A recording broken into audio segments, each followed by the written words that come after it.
Hello again, this is Walter Stark, and you're watching Stark Talk. Today, the 15th of June, is the date at which everything exploded in Gaza, or shall we call it HAMASABAD. What is going on now with the terror in the streets is something that has been long coming.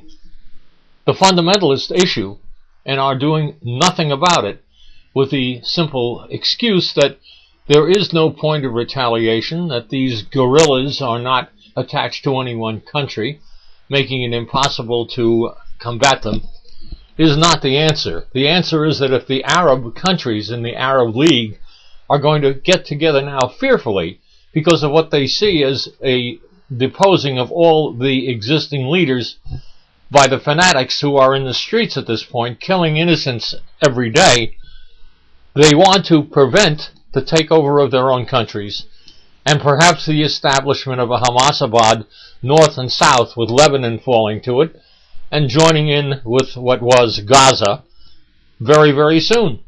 Well, what about Israel, who would then be totally surrounded? In the 59 years since the United Nations created Israel, there has been nothing but hatred shown, and the answer has been that Israel is taking advantage of the Arabs and not giving the Palestinians their opportunity.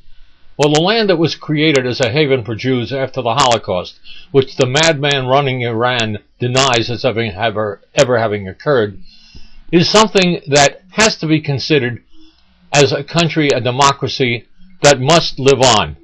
It is the only democracy and has been for 50 years nearly, or 59 years, since its founding in 1948. And the other countries have more or less fallen apart in the interim. The Arab League is smart enough to get together and say, what are we going to do to combat the terrorism in the streets?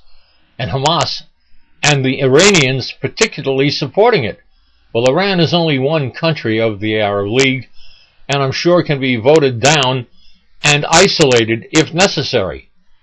What we need is a Freedom League. That's not just the United States and other Western allies, but China and Russia, European Union, essentially all that are threatened by that area of the world which holds all the oil falling into the hands of terrorists. Where is this going to end? No one knows.